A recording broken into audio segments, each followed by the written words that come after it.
Obrigado pela oportunidade. Tivemos um momento aí para prioridade do Brasil. Por causa especial da criatividade do Paulo. Silêncio! Ontem eu tive o Supremo.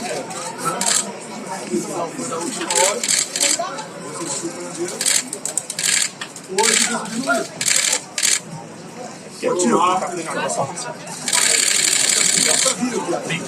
Moça, por favor, passa aqui. Mais que o pessoal suíno. Você pode. Obrigado. Parece que é o pessoal O braço. e a acusação é muito grave. Isso foi estudado.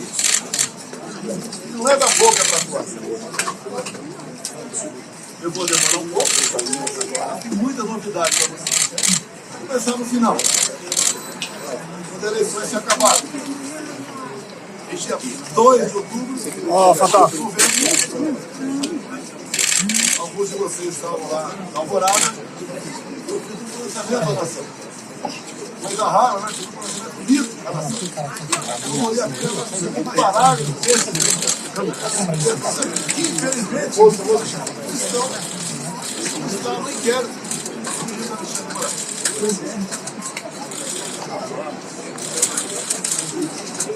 Isso, não precisa ficar em cima.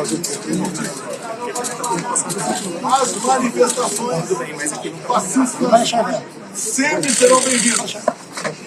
Mas os nossos métodos não podem ser os da esquerda, que sempre prejudicaram a população. Como invasão de propriedade, destruição de patrimônio, cerceamento do direito de ir e vir. Baixa! Cabeça, dá um toque nele aí, por favor. Alguns dias depois desse pronunciamento, os caminhoneiros começaram a construir vias pelo Brasil. Eu fiz um vídeo pedindo para que eles se desmobilizassem. A intenção de não parar o Brasil, criar um caos, ou estar pensando em outra coisa. Eles cumpriram esse pedido meu. Durante a transição, conduzida pelo senador Ciro Nogueira, tive um encontro no começo de dezembro, no Alvorada, com o escolhido futuro ministro da Defesa, José Múcio. Ele foi pedir um apoio para mim, para que tivesse mais acesso aos respectivos ministérios. No dia seguinte, ele foi atendido em tudo. Voltou depois, conosco, e pediu que eu nomeasse os comandantes militares indicados pelo presidente eleito Lula da Silva. Foi o que eu fiz. Em dezembro, nomeamos 2 comandantes. O outro saiu lá no final. Atendi ao presidente Lula. Se tivesse qualquer ideia de força, eu deixaria os comandantes Lula assumir. 30 de dezembro de 22, o dia que eu viajei para os Estados Unidos. Mas, antes de viajar, eu fiz uma live que, lamentavelmente, não estão nos inquéritos do senhor Alexandre Moraes. Como hoje eu vi na mídia, já que ele estava lá, advogados reclamando de um vídeo que ele botou, mostrando a parte mais agressiva, vamos assim dizer, do quebra-quebra. E quando se fala em quebra-quebra, o próprio Zé Múcio, há pouco tempo, no programa Roda Viva, falou que o que aconteceu de Janeiro não foi golpe. Como o ex-presidente Temer falou a mesma coisa. Como o ex-ministro Jobim também falou. Depois ele voltou atrás. E na verdade, presumo que esse lado... Vou subir a câmera, você atrapalha. Mas tem tropa, tem arma e tem liderança. Baixa a câmera! Investigação não descobriram que, porventura, seria esse líder. Eu Eu vi entre ontem e assisti hoje, o professor Alexandre de Moraes falar que 500 pessoas aproximadamente assinaram não persecução penal. Um acordo. E ele disse, o professor Alexandre de Moraes, que no acordo essas pessoas admitiam que estavam indo para um golpe. 500 pessoas se programando para um golpe e ninguém sabia. Também, desses depoimentos, desse acordo, ninguém cita meu nome. 500 pessoas, ninguém cita o meu nome.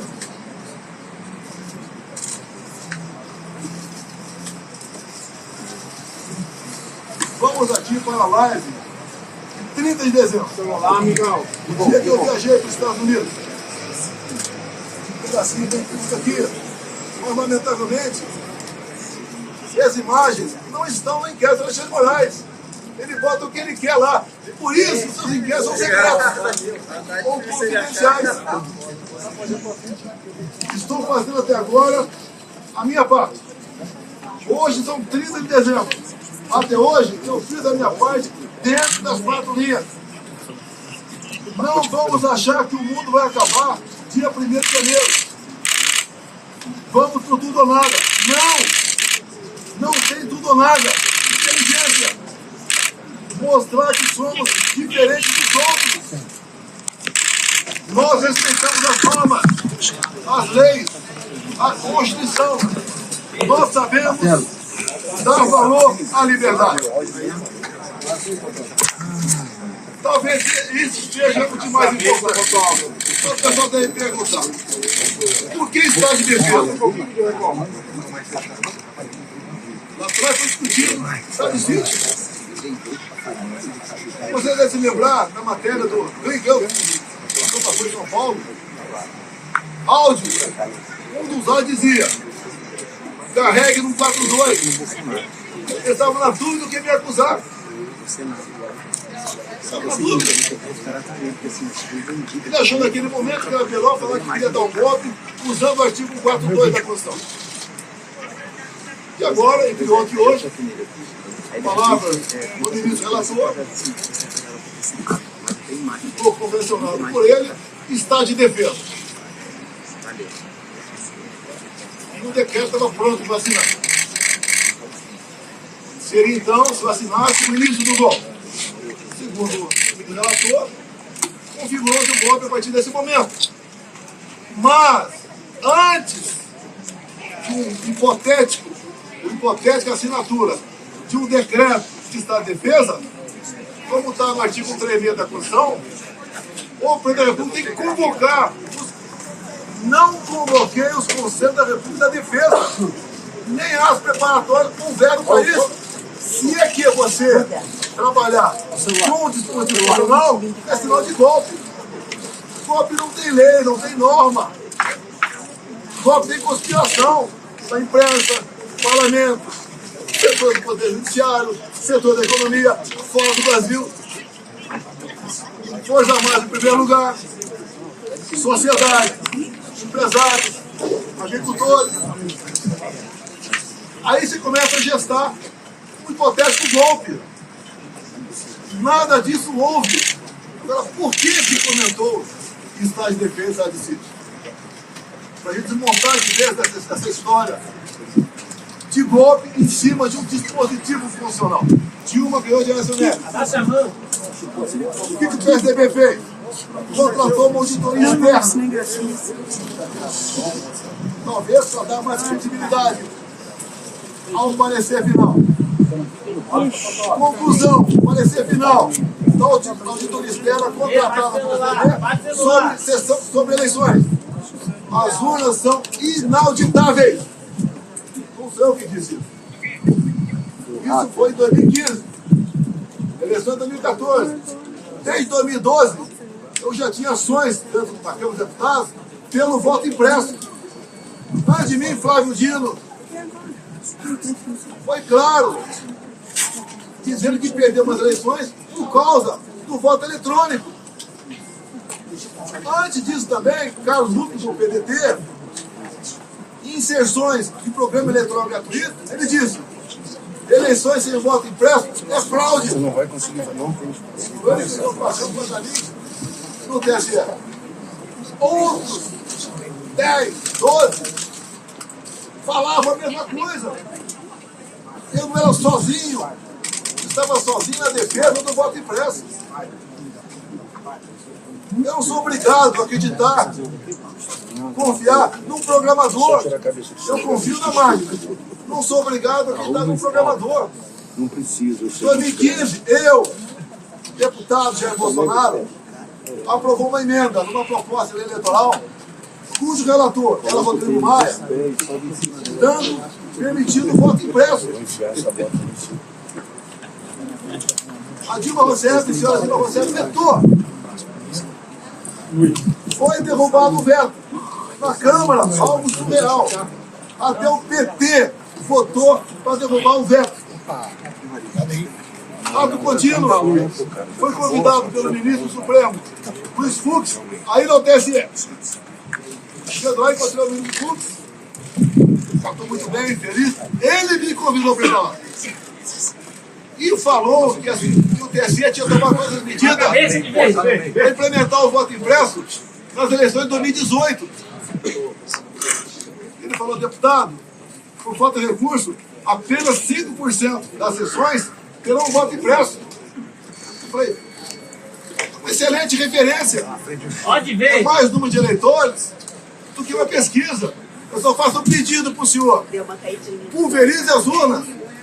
Ele falou, já está programado, serão pulverizadas. O TSE começou a preparar.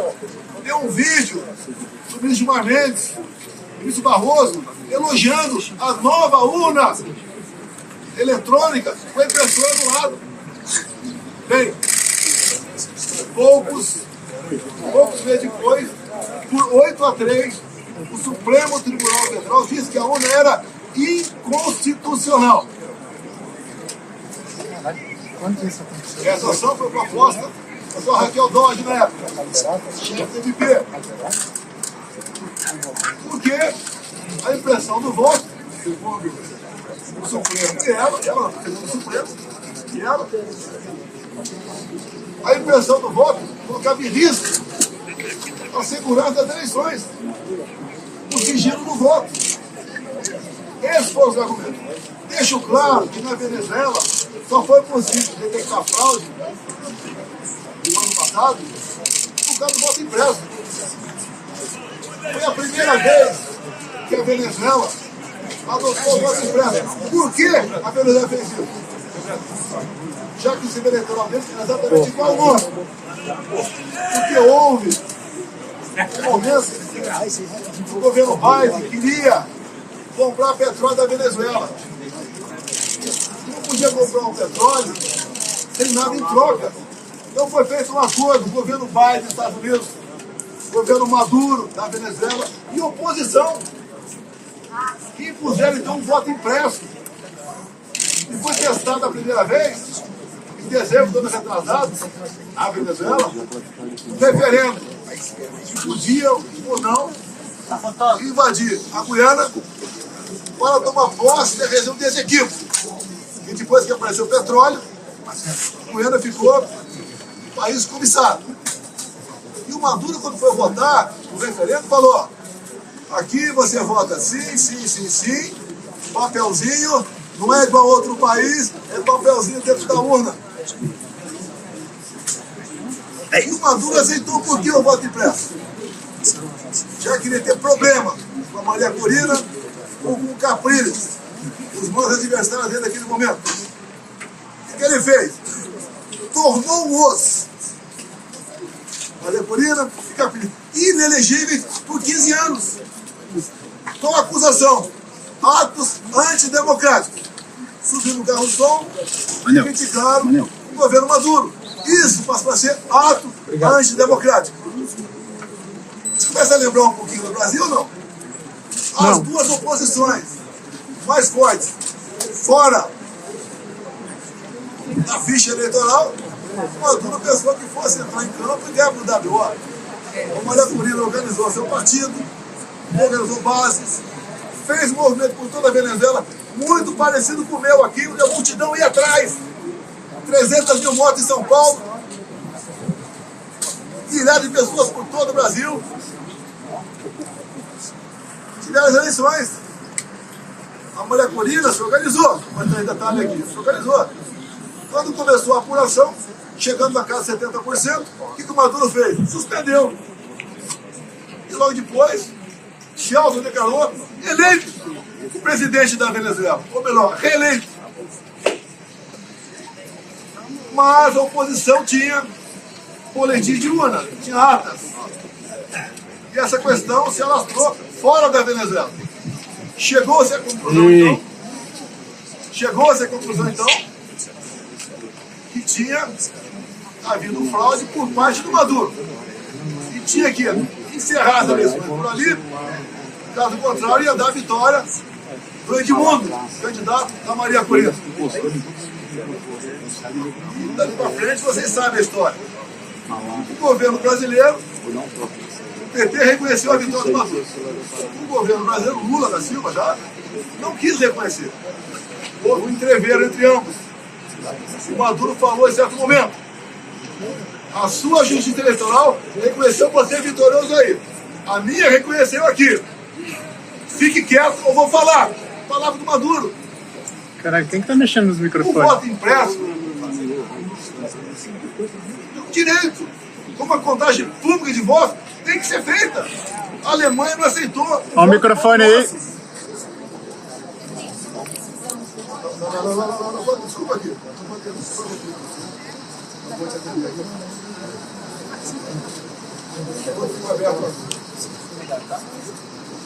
O voto impresso, mais de 400 deputados em 2017. Eles estavam atacando a democracia, ninguém votou para derrubar o veto, atentaram contra a democracia direita. Agora vamos ao ponto nevrálgico aqui sobre o voto impresso. Quando acabaram as dias de eleições, a última agora, em 22, o meu partido peticionou a TSE. No dia seguinte, o ministro-presidente do TSE, Alexandre de Moraes, não aceitou, mandou o arquivo e nos deu uma multa de 22 milhões de reais. Alguém já viu um advogado ser multado por aí? Por peticionar alguém do Poder Judiciário? Se ele tivesse recorrido, a multa poderia passar para 200 milhões. Pode ter quem sabe caçar o registro. Então, não tínhamos como discutir dentro de essa questão. Vamos voltar um pouquinho para 2018. Vamos voltar para 2022. 2018. Eu ganhei no segundo turno. Churrada de novo. E a facada. Parou com esse microfone aí. 2 dias depois, no segundo turno de 2018, chegou um papel no TSE. Veio fundamentar, dizendo que tinha havido fraude. O que o TSE fez na pessoa da ministra Rosa Weber, presidente? Oficiou a Polícia Federal e foi aberto o inquérito. Opa! Para investigar a eleição de Jair Bolsonaro, ganhador, tem inquérito. Claro, do lado de cá, quando eu perco, quando o Lula ganha, não pode nem petição. E foi aberto o inquérito. Que alguns de vocês já ouviram falar sobre isso. Inquérito 1361 de novembro de 2018. Para apurar fraude. E foi dada uma atenção muito especial, por determinação da presidente, para resolver rápido a questão de fraude. Estava na cara que tinha havido fraude. Para me tirar e botar o Haddad. O inquérito começou a voar. Na mesma velocidade dessa ação contra mim. Porque o Haddad tinha que assumir. Eu fiquei sabendo desse inquérito em 21. Por que em 21? A Câmara dos Deputados começou a discutir o voto impresso. A autora da PEC, Bia Kicis, relator da PEC, Felipe Galvão, do Paraná. Alguém falou de inquérito 1361 que até aquele momento eu não sabia. A comissão especial votou um requerimento e aprovou por unanimidade para buscar esse inquérito na Polícia Federal. E o Felipe Barros teve cuidado quando pediu esse inquérito, se havia algo reservado, algo que tivesse uma classificação sigilosa, para não divulgar. Responde o delegado, não. O inquérito chegou na mesa, então, da presidente da Comissão Especial, Bia Kiss. Foi distribuída a cópia para todo mundo. Um documento ostensivo. Eu também tive acesso. Aí, então, começou algo realmente inacreditável. O que estava dentro do inquérito? Ato contínuo, em 22, teve uma reunião com os embaixadores do ministro Fux e do ministro Fachin do TSE. Ele acabou essa reunião com os embaixadores dizendo o seguinte, algo parecido com o seguinte: senhores embaixadores, tão logo o TSE anuncia o resultado, o senhor deve, junto aos seus respectivos chefes de Estado, reconhecer imediatamente o ganhador das eleições. O mínimo sinal amarelo. Fosse quem quer, eu ou Lula, é para reconhecer imediatamente. Reunir os embaixadores é uma política privativa do presidente da República. Ele não podia ter feito isso. Conhecedor do inquérito 1361, convidei os embaixadores, 2 meses depois, a comparecer no Alvorada. Convidei o ministro Fachin a comparecer também, tudo aberto, dentro das 4 linhas. Ele não foi. Ali eu mostrei o que era o inquérito 1361. Eu não posso falar para vocês aqui, sobre as 3 páginas. Por quê? Esse inquérito, depois que eu falei sobre ele, ele teve a classificação sigilosa de confidencial, ou seja, secreto. Tudo que acontece aqui no Código de Alexandre de Moraes é confidencial, não é secreto. 8 delações do CIR, secreto. E o que está lá dentro? Vocês podem pedir via live à Justiça Eleitoral. Quem já pediu já sabe que é negado o acesso. Mas espera aí. Fala-se tanto em democracia, Estado Democrático de Direito, um documento como esse, que trata da lisura sobre as eleições, a apuração de fraude contra o candidato Jair Bolsonaro, você não pode tomar conhecimento disso? Eu aprendi dele jovem que a alma da democracia é o voto. E o voto contabilizado. Por que vocês não podem tomar conhecimento desse inquérito? O que tem lá dentro? O que o ministro Alexandre de Moraes quer esconder? Vamos continuar. Estou sendo acusado de tentativa de golpe. Algo que a pessoa deve ter percebido, da forma tão incisiva como o ministro Alexandre de Moraes conduz, ou se conduz, é algo esquisito por aí. O que ele quer esconder? Apenas o inquérito 1361? Eu digo que o inquérito 1361 é 99%. Mas vamos lá. Houve interferência no TSE nas eleições de 22 ou não? Não, vamos falar em fraude, possível fraude aqui. Esqueçam. 100% confiável. As urnas. Vamos abrir o inquérito 1361. Durante as eleições de 22, o TSE influenciou, jogou pesado contra eu e a favor do candidato Lula. Eu não pude mostrar imagens do Lula defendendo o aborto. Eu não pude mostrar imagens do Lula falando que o pobre coitado rouba o celular para tomar uma cervejinha. Eu não pude mostrar imagens do 7 de setembro. Imagens do enterro da Rainha Elizabeth. De parte do meu discurso na ONU. O Lula ao lado de ditadores. Eu não podia mostrar nada. Eu não pude mostrar a imagem do Lula com o gorro CPX na cabeça. Eu levei os embaixadores aqui. Ele foi no Morro do Alemão, se reuniu com líderes comunitários que só são eleitos com apoio do tráfico. Eu não pude mostrar nada. Na reta final, 1,5 milhão de inserções da rádio foram negados. Nordeste especial, a grande parte lá, não apareceu. E como fomos reclamar, ainda fomos advertidos. Culpava nós. Assim se comportou-se no eleitoral. E mais ainda, mais grave, a diferença foram 2 milhões de votos. No papel, 2 milhões de votos. O TC fez uma campanha massiva para que jovens de 16, 17 anos retirassem o título. Essa faixa etária, 75% vota na esquerda. Mais de 4 milhões de jovens retiraram o título. Só aí dá uma diferença a mais, por causa de 2 milhões de votos. Alex. Mas uma lei eleitoral, para ter eficácia, ela tem que ser sancionada um ano antes das eleições. As resoluções, 6 meses antes, entre o primeiro e o segundo turno de 22, houve a resolução do TSE.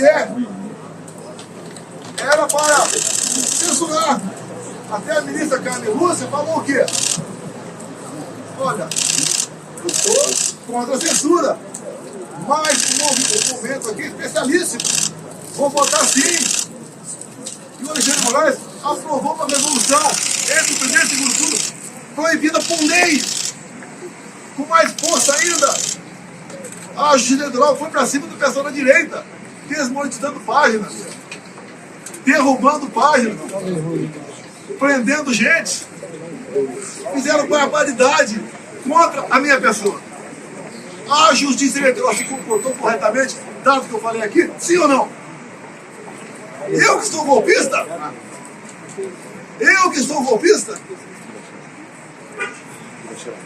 Esses 2 vídeos aqui estão nos autos do inquérito. Os advogados reclamaram de um vídeo que estava hoje, foi mostrado aqui no TSE. Eu sou culpado. Repito, na delação do Cid, ele diz que o partido do princípio está tudo certo na delação dele. Ele diz ali que ficou sabendo do ano de janeiro, e de ano de janeiro. Já falei, estou repetindo, dos 500 acordos de não persecução penal, em nenhum deles, que eu tomei conhecimento, alguém cita meu nome. Graças a Deus eu saí aqui dia 13 de dezembro. Eu não queria passar a faixa. Um cara com passado, como o Lula tem. Não há crime nenhum não passar a faixa. Não está escrito que é proibido passar a faixa. Fui para os Estados Unidos. E essa artimanha do 8 de janeiro. Eu falo artimanha porque o Luiz Flávio Dino, na justiça, negou os vídeos do 8 de janeiro. Quase 200 máquinas.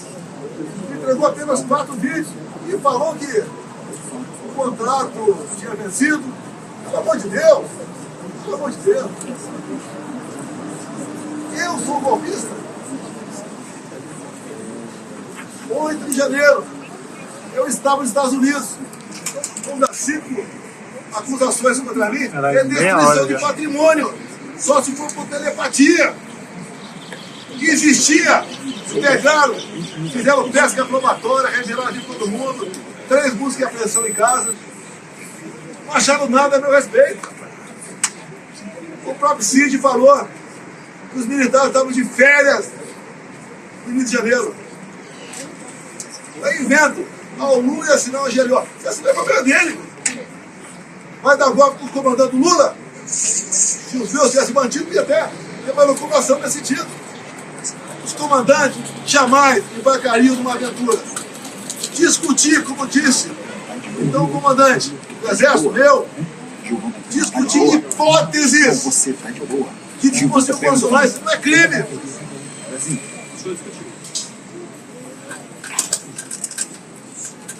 não vai me tirar do céu. Acho que a mulher já aprendeu aqui, mas claro. Zezinho tá levando aí, Manel. Você, história, vai embora. Vou abrir a pergunta para você. Manel. Diz Alexandre de Moraes que o golpe começou dia 29 de julho de 21. Um ano e meio antes de acabar 22. E ele tinha que, para dar ênfase à historinha dele, tinha que acabar de 8 de janeiro. Como é que ele chegou? 29 de julho de 21. Pegou de janeiro e começou a voltar. O que aconteceu nesse dia que vocês não ficaram sabendo? Ou foi a PF que descobriu? Aquela banda da PF. Nesse dia eu fiz uma live, onde eu falei sobre o inquérito 1361. Qual o problema? Inquérito ostensivo. E diz ele que eu difundi fake news. Eu difundi o que tinha dentro do inquérito. Se é fake news, o inquérito é mentiroso. Esse inquérito está inconcluso até hoje. Saiu de Brasília para São Paulo. Nenhum delegado quer assinar o relatório final. Dado as barbaridades dessas 3 páginas sobre o sistema eleitoral. Eu acredito que vocês querem ter conhecimento disso aí. Vamos botar o ponto final? Vamos!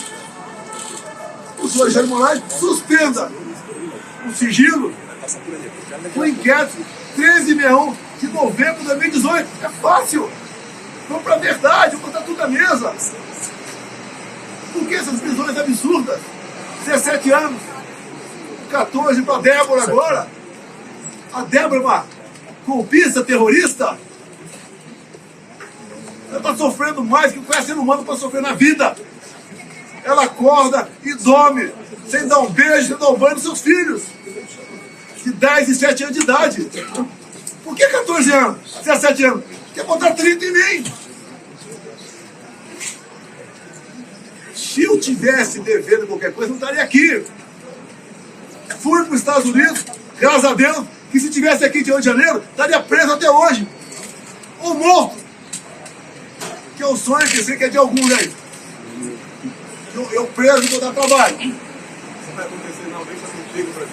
Então, aqui da grande parte, quase toda a verdade que interessa. Repetindo, 2 de novembro de 22. Quando eu falei com a imprensa, li um papel e começo dizendo que vão sentir saudade de mim. Como estão sentindo hoje? Verdade, verdade. Pois não, o mês que vem, no Rio do Norte, com o São Marinho. Como já tive outras vezes, depois das eleições, o tratamento é excepcional. Que o João em 32 eu usei na campanha e durante meu mandato. A verdade dói, mas o povo entendeu que a verdade é necessária. É picanha, cigarro, cervejinha. Não tem nem ovo agora. A inflação está aí. O povo não quer mais confusão. Por isso que eu falo em anistia. Eu duvido que o papai aqui não se coloque no lugar da Débora e não queira anistia. Não é encontrar nenhuma arma aqui. Eu estou sendo acusado junto com essas pessoas que foram presas. Tentativa armada. Que arma? Mas no Senado aqui, as armas apreendidas foram estilingue, enviadores de gude, não mais nada. Agora, as coisas aconteceram antes do pessoal que estava no acampamento vir para cá. Porque tem vídeo de pessoas comuns mostrando um cara sozinho quebrando tudo por aí. O próprio Lula tem vídeo dele falando: temos que saber quem deixou abertas as portas aqui do Palácio. Foi facilitado. Quando aconteceu de janeiro, a imprensa só mostrava uma imagem, escolhida a dedo, só uma. Aquele cara magrinho, né? Com a camisa ali, estampa na barriga, derrubando o relógio. Só mostrava isso. Alguns dias depois, o Lula estava fora do Brasil, acho que na China, defendendo a mudança do padrão dólar. 3 dias depois, a TV CNN mostrou as imagens do G. Dias lá dentro. Junto com perigosos, terroristas e golpistas, ele andando à vontade lá dentro. Dorme aqui embaixo, meu tempo. Por volta de 60 militares. A maioria cabe soldado, armado. E a ordem é qualquer negócio, ir com pau, armado, fuzil. Alguém viu alguns soldados armados nesse dia? Facilitaram a entrada deles. Não resta mais dúvida do que é isso. Comigo, até o Luiz Fux falou hoje, né? Teve um 7 de setembro que ele ficou preocupado. Ele falou, graças à Polícia Militar do DF, nada aconteceu. Naquela época, o Luiz Fux falou comigo, era o presidente, Luiz, fique tranquilo, o nosso pessoal não faz baderna. Quando acaba o movimento, não tem papel no chão. Se é na Paulista, não tem um vidro quebrado, não tem um cesto de lixo incendiado. Uma boa, sem problema nenhum. O que assusta o outro lado, quando se fala em sistema? E comigo foi diferente. Deus me deu a segunda via e me deu um mandato. E eu montei um ministério técnico, coisa que vocês nunca viram na vida de vocês. Como agora, continua um balcão de negócio. Ministério estatal, bancos oficiais. Comigo não tinha isso. Apesar da pandemia, a gente lamenta as mortes. Gastamos R$1 trilhão. Reflexo da guerra. Terminamos 22, um saldo de 54 bilhões. Negociei com o Arthur Lira aqui, votação de um projeto, para a gente poder zerar impostos federais de combustíveis. E zeramos. O Paulo Guedes, na nova política dele de reindustrialização, diminuiu 30%. O IPI de 4 mil produtos. Eu zerei imposto de exportação de muita coisa. Pneu de caminhão, peça de trator, material para energia fotovoltaica, medicamentos. E eu comecei a arrecadar mais. Com esse governo, só se fala em taxa. O Lula só acerta quando ele revoga uma medida sua, o ministro seu, com a portaria de carimbar a validade do ovo. Ele só acerta quando revoga. A imprensa fala aqui, parte da imprensa que Copacabana flopou. Flopou. Eu não sei quantas pessoas tinha lá. A USP, o pessoal com cabelo colorido, falou que tinha 18 mil. Eu tinha um quarto de Maracanã. Um quarto de Maracanã. A PM falou 400 mil. Mas nós levantamos. Tinha mais de 3 milhões de pessoas assistindo internet. Como, por exemplo, a Rádio Oliveira. Corrigindo aqui 3 milhões e meio de pessoas. E quando eu falei em concentrar no Rio, com todo respeito aos parlamentares do meu lado, ele fez um movimento na cidade dele, ia ter uma certa repercussão. Que eu queria que o pessoal ouvisse o que eu falei, o que o Malafaia falou, o que o Nicolas falou. Vamos mudar um pouco de repertório para São Paulo. Vamos ver se a Damares fala, a Michele volta para lá, porque ela estava em convalescença. Agora, dia 30, agora, vai ter um movimento da esquerda, estou até promovendo, o movimento da esquerda em Santa Paulista. Qual é a pauta? Prisão para o Bolsonaro e sem anistia. Lá não tem mãe, não. Não se coloca o cara dela. Vamos ver quantas pessoas vão para lá. Na semana seguinte, 6 de abril, vai ter o nosso. Tudo acertado com o Tarcísio. Devemos ter pelo menos 6 governadores, mais de 50 parlamentares. Vamos continuar nessa luta. A anistia. A anistia é perdão, é passar a borracha. É fazer o Brasil voltar à sua normalidade. Eu não quero confronto. Eu quero o bem-estar do meu povo. Não tenho obsessão pelo poder, tenho paixão pelo Brasil. E quando alguns falam inelegível, por que eu estou inelegível? Porque me reuni com embaixadores? Não foi com traficante do mundo alemão, não. Abuso de poder político? Qual voto eu ganhei junto a embaixadores? A outra credibilidade. Abuso de poder econômico. Acabou aqui o 7 de setembro. Com toda certeza, 1 milhão de pessoas aqui. Parecia uma plantação de girassol amarelo. Deixei minha faixa. Acabou o 7 de setembro. A estrutura dos palanques que estavam lá de lá, subi no carro de som na Malafaia. E ali eu fiz o cruzamento. E que coisa ridícula.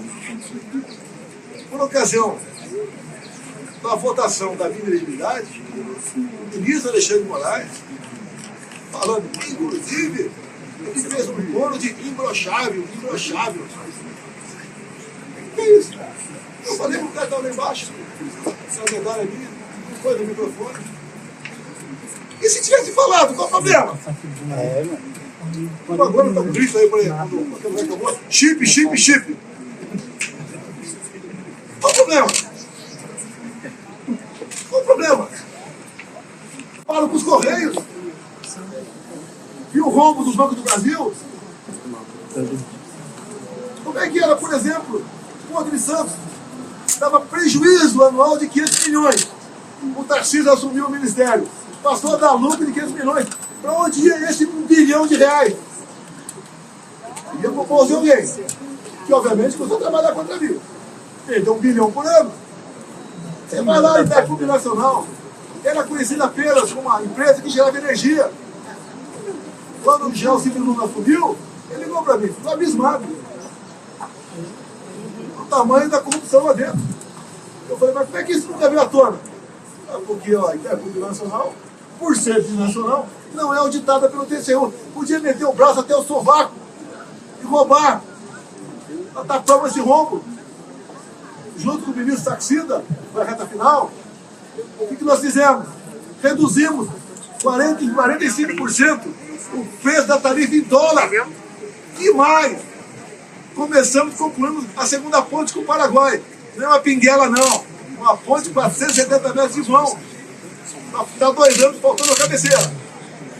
Começamos a terceira ponte em Porto Mudinho, para a Bioceânica. Vou fazer e depois a gente vê. Alongamos em 600 metros Estou na sua frente. o aeroporto de Foz do Iguaçu. Olha para frente. Vou Itaipu aqui. À sua direita. Atendi o governador Ratinho, asfaltando em 43 quilômetros. Você está muito longe. Também a pedido do Felipe Barros. Asfaltamos no Trangoedeira, 43 quilômetros. Atendemos, com pequenas obras de infra, mais de 50 municípios.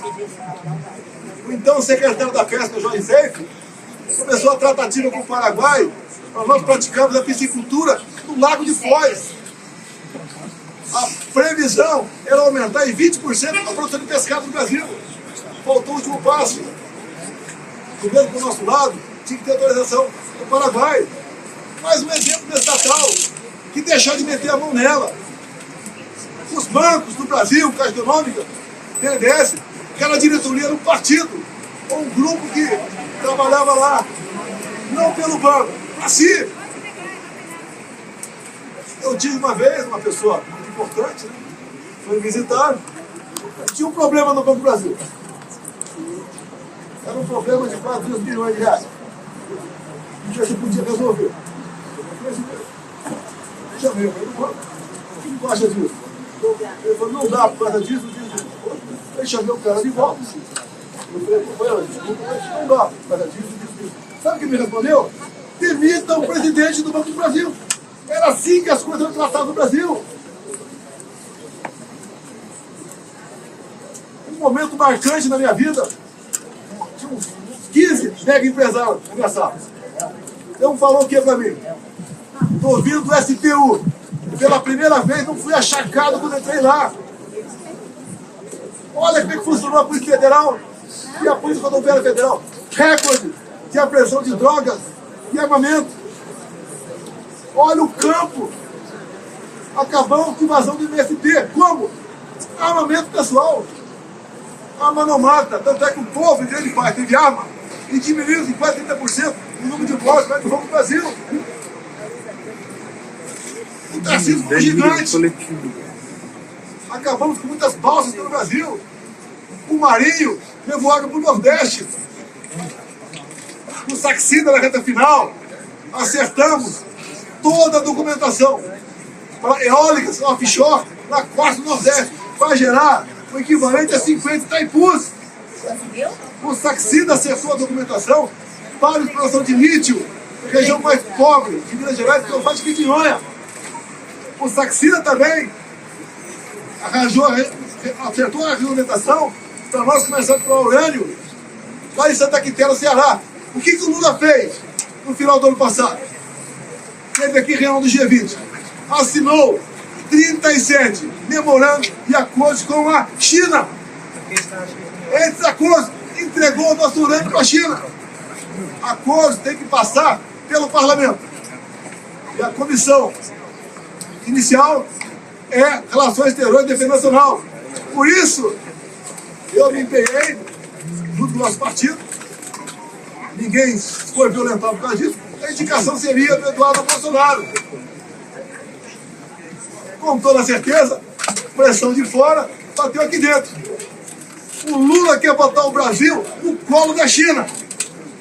É só vocês da imprensa tomarem conhecimento dos 37 memorandos e acordos. Até acordo satelital. O que o Lula quer? Quer uma internet dele. E a China aqui dentro. Não tem como esse país ir para frente. Não tem. É impossível esse país ir para frente. Temos potencial para dar um salto enorme. Por que não vai para frente? Bloqueios. Quando eu acabo o loteamento, foi grande parte desse loteamento, de estatais, de ministérios, de bancos oficiais, estão dando golpes. As pessoas que sempre se viveram na sombra do poder. Botamos o ponto final nisso. Se eu fosse um tido presidente, Mané, né, como outro qualquer, ninguém está preocupado em processar. E pinto agora nesse inquérito como o maior criminoso da democracia. Eu não interferi no TSE, o outro lado interferiu. Eu não soltei nenhum bandido para disputar a eleição. Eu não tornei nenhum bandido elegível, anulando condenações para poder disputar a eleição. Dá para entender uma união de Alckmin com Lula? Com tudo que eles foram no passado? Que constrangedor! O Alckmin ir no evento com Lula e cantar Internacional Socialista. O Alckmin pro Irã ficou lá de 4 terroristas, 3 já foram eliminados. O Alckmin e Lula falar que o Hamas não é um grupo terrorista. O que eles querem fazer com a Polícia Militar agora? Uma PEC. Acabar com a Polícia Militar do Brasil. Não tem nada para dar certo, pai. Estou encerrando. Fique informado de todas as notícias da sua cidade, região, Brasil e mundo, acessando o site do canal NBS. Notícia, informação, entretenimento e prestação de serviço. www.canalnbs.com.br. Não perca nenhuma notícia. Siga-nos pelo canal do WhatsApp e nos acompanhe também pelas mídias sociais. Canal NBS. Você se vê por aqui.